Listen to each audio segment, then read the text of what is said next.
शिखर शिंगणापूरचे मंदिर हे प्राचीन काळापासून प्रसिद्ध आहे। हे मंदिर सातारा, सोलापूर आणि पुणे या 3 जिल्ह्यांच्या सीमेवर आहे। शिखर शिंगणापूरचे शंभू महादेव हे महाराष्ट्रातील अनेकांचे कुलदैवत आहेत। याच अनुषंगाने लाखो भाविक दर्शनासाठी येत असतात। या ठिकाणी शंभू महादेवाचा विवाह सोहळा प्रसंगी 3 मानाच्या ध्वजा चढवल्या जातात। यापैकी प्रथम मानाची धज कोळगावची असून खामसगाव आवसगावचे ही धज या ठिकाणी मानाची चढवली जाते। यात्रेमध्ये या मानाच्या धजी थांबण्यासाठी अर्धा एकर जागा उपलब्ध करून देण्याची मागणी कोळगावचे सरपंच यांनी उदयनराजे भोसले यांच्याकडे केली आहे। गुढीपाडव्याच्या दिवशीपासून यात्रेला सुरुवात होत असते। यात्रा 12 दिवस चालते। पंचमीला शंभू महादेवाला व माता पार्वतीला हळद लावली जाते। अष्टमीच्या रात्री 12 वाजता देवाचं लग्न लावलं जातं। श्री शिखर शिंगणापूरच्या यात्रेतील अद्भुत पालखी सोहळा अनुभवण्यासाठी महाराष्ट्रातील कानाकोपऱ्यातून भाविकांनी गर्दी केलेली पाहायला मिळते। देवाचा अभिषेक करण्यासाठी विविध तीर्थक्षेत्रातून कावडीने पाणी आणलं जातं। मुंगी घाटातून चढत असलेला कावड सोहळा अतिशय नयनरम्य असतो। कावडी चढवत असताना हलकी तुरे लेझिम या वाद्याच्या गजरामध्ये लाखो भाविक आपल्याला या ठिकाणी नाचताना पाहायला मिळतात। अधिकचा आढावा आमचे प्रतिनिधी संगप्पा स्वामी यांनी घेतलाय, पाहूयात। नमस्कार, स्टार महाराष्ट्रामध्ये आपल्या सर्वांचं स्वागत आहे। प्रतिवर्षाप्रमाणे याही वर्षी सातारा, सोलापूर आणि पुणे जिल्ह्यातील सीमेवर असलेलं जे शिखर शिंगणापूर मंदिर आहे, या ठिकाणी आपण पाहतोय की हजारो लाखो भाविकांची गर्दी या ठिकाणी दर्शनासाठी आपल्याला या सातारा व पुणे सोलापूर जिल्ह्यामध्ये झालेली आपल्याला पाहायला मिळते। या ठिकाणी उदयनराजे भोसले यांचं हे कुलदैवत आहे। की मंदिराच्या परिसरामध्ये लाखो भाविकांनी या ठिकाणी दर्शनासाठी गर्दी केलेला आपल्याला या ठिकाणी पाहायला मिळत आहे। आपण पाहतो सातारा जिल्ह्यातील हे डोंगरामध्ये असलेलं हे अतिशय व महादेवाचं जे मंदिर आहे, प्रतिवर्षाप्रमाणे याही वर्षी या ठिकाणी शिखर शिंगणापूरमध्ये मोठी गर्दी झालेली आपल्याला पाहायला मिळत आहे। ढोल ताशाच्या गजरामध्ये या ठिकाणी भाविक काठ्या कावड्यांच्या जे नृत्य आहे या ठिकाणी आपल्याला सादरीकरण केलेलं पाहायला मिळतं। आज आपण पाहतोय की आमच्या पाठीमागे हे भाविक दर्शनासाठी आपल्याला पाहायला मिळत आहेत। शिखर शिंगणापूरच्या डोंगरावरती हे दृश्य आपण स्टार महाराष्ट्राच्या माध्यमातून आपण पाहू शकता। कडाक्याच्या चैत्र महिन्यातला हा जो उन्हाळा आहे, या ठिकाणी भाविक दर्शनासाठी शंभू महादेवाच्या दर्शनासाठी या ठिकाणी आल्याला आपल्याला पाहायला मिळतं। मंडप फडपत तयार केले, समजा 4 लोक बसायला उठायला, कुठं सोय नाही, झाडाखाली जाऊन झोपायला लोक। आपल्या पाठीमागे पाहतोय अतिशय मोठ्या उत्साहामध्ये संपूर्ण महाराष्ट्रामधून या ठिकाणी जे नागरिक या ठिकाणी दर्शनाला येत असतात, आपण पाहायला मिळतं। थोड्याच वेळामध्ये या ठिकाणी जो धजेचा कार्यक्रम प्रतिवर्षाप्रमाणे या ठिकाणी संपन्न होणार आहे। 12:30 वाजता या ठिकाणी विवाह सोहळा संपन्न होणार आहे। तत्पूर्वी आपण या ठिकाणी जे बातम्या आपल्यापर्यंत पोहोचवत आहोत की शिखर शिंगणापूर मधून काय सांगाल, कुठून आलाय तुम्ही दर्शनासाठी? आम्ही गाव वांद्रवाडा, जिल्हा लातूर, तालुका उदगीर, पोस्ट वांद्रवाडाचा आहे। तिथून आम्ही आलो यात्रेला। किती वर्षापासून येत आहे? कशा प्रकारचं नियोजन केलंय? नियोजन पण छान आहे। आम्ही 35 वर्षापासून वारी करतो आणि हर वर्षी चांगलं नियोजन असतं। चांगल्या प्रकारचं नियोजन। चांगल्या प्रकार। माझे नाव राहुबाई पंढरी चापटे, राहणार हडोळती, तालुका अहमदपूर, जिल्हा लातूर। मी या शिव पार्वतीच्या लग्नासाठी कावड घेऊन दरवर्षी 3 वर्ष झालं पारी येत आहे। आपण या ठिकाणी बऱ्याच जणांच्या या ठिकाणी प्रतिक्रिया या ठिकाणी आपण घेण्याचा प्रयत्न केलेला आहे। मंदिर ट्रस्टीच्या वतीने अतिशय चांगल्या प्रकारे या ठिकाणी नियोजन केलेलं या ठिकाणी यात्रेकरूंच्या वतीने या ठिकाणी सांगण्यात येत आहे। आणखीन काही भाविक आपल्या सोबत या ठिकाणी बोलण्यासाठी इच्छुक आहेत। काय सांगाल ते, कुठून आले तरी काय सांगाल, यात्रेच्या संदर्भामध्ये काय सांगाल? पुण्यावरून आलेलं आहे, संगीता शिंदे, पुण्यावर। 5-6 वर्ष झाले यात्रेला येते मी, पण इथे कसं होतं, ऊन लागतं तर नियोजन काही चांगलं करत नाही। तर पाण्याची सोय केली पाहिजे, जागजागी पाणी ठेवलं पाहिजे आणि भाविकांना जे ऊन लागतंय ते त्यांनी पत्र्याचं शेड वगैरे मारलं पाहिजे। तर म्हणजे कसं लोकांना पण छान वाटेल आणि व्यवस्थित वाटेल। चैत्र महिना असल्यामुळे या ठिकाणी या ठिकाणी जे यात्रेकरूंसाठी आहे पाण्याची आणि जे सावलीची सोय मंदिर परिसरामध्ये केलेली पाहिजे असं भाविकांचं या ठिकाणी मानलं जाते. भाविकांची या ठिकाणी जी मागणी आहे अतिशय मला वाटतं यात्रेकरूंसाठी थोडीशी सावलीची सोयही हवी आणि ज्या पायऱ्या आहेत त्या खूप ह्या आहेत खूप म्हणजे स्ट्रेट आहेत. तुम्ही पहिल्यांदा चालेल काहीच नाही यादी आलेली आहे परंतु पायऱ्या एकदाच एवढ्या वर चढून यायचं मला थोडीशी यात्रेकरूंची परेशानी होती. थोडीशी फॅसिलिटीज करायला कशी आहे मंदिर ट्रस्टच्या वतीने काय सोय कशी? सोय चांगली आहे. यात्रेकरूंसाठी दर्शनाची सोय वगैरे उत्तम आहे. मंदिरही सुंदर आहे. इतर व्यवस्था चांगली आहे. मी माझे मिस्टर परत आई आहेत मुलं आहेत. थोड्याच वेळामध्ये म्हणजे अगदी 1 ते 2 तासामध्ये या ठिकाणी जे शंभू महादेवाच्या विवाह सोहळ्याची या ठिकाणी तयारी चालू आहे. आपण पाहतो जे मानाच्या धज आहेत या ठिकाणी मानाच्या धज यायला या ठिकाणी चालू झालेला आहे. आपण आपल्या पाठीमागं बघतो की म्हणजे तीर्थक्षेत्रातलं पाणी घेऊन जे शंभू महादेवाच्या अभिषेकासाठी या ठिकाणी जे यात्रेकरू कावडी घेऊन येत असतात. अतिशय मोठ्या उत्साहामध्ये आज संपूर्ण महाराष्ट्रामधून या ठिकाणी कावडी घेऊन यात्रेकरू या ठिकाणी शंभू महादेवाच्या अभिषेक करण्यासाठी जो ध्वज घेऊन येत आहे. सर काय सांगाल कुठून आलाय तर कशा प्रकारचे या ठिकाणी? सर आम्ही आलो तर रायगड नेरळवरून. इथे आम्ही प्रत्येक वर्षी कावडीला येतोय, इथे वारीला येतोय आणि प्रत्येक वर्षी मोठ्या उत्साहाने सण साजरा होतो. इथे पायी वारीची एक मजाच खूप वेगळी आहे.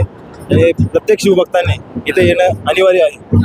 एवढंच बोलू शकतो. किती वर्षापासून? आमचे पूर्वीपासून आजोबांपासून पूर्वीपासून आम्ही कावडीकडे घेऊन येतो. किती लोक आहेत? आमचे आता 2 टेम्पो आले. हा सलग सर. महिलांचा काय बोलताय? महिलांचा वगैरे हो महिला वगैरे सलग सहभाग आहे. महिला पुरे असे 60-70 लोक आहेत.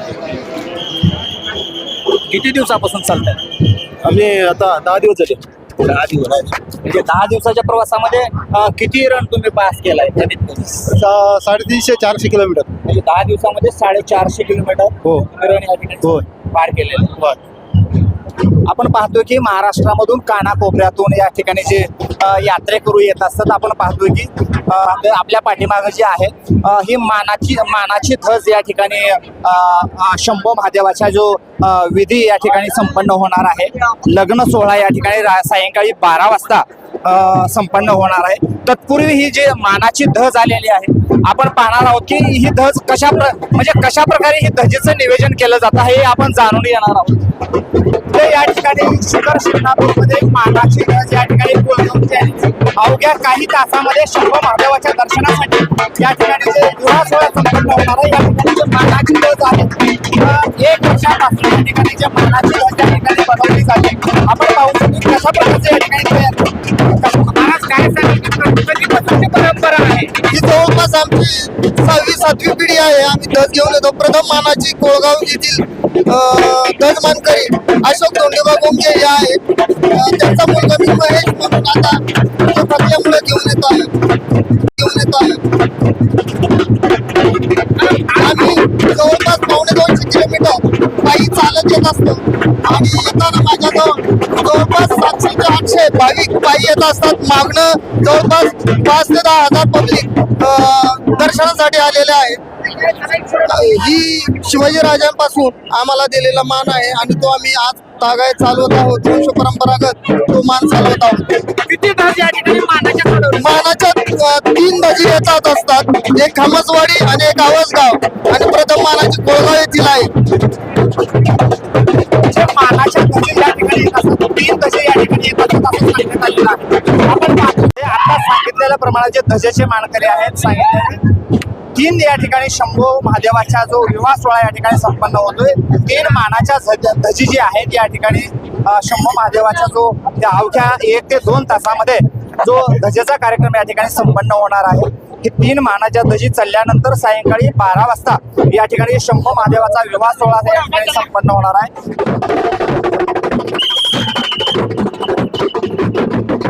मानाची धज आहे कोळगावची, त्या कोळगावच्या धजेचे मानकरी महाराज पण आहेत आणि गावचे सरपंच आपल्या सोबत आहेत.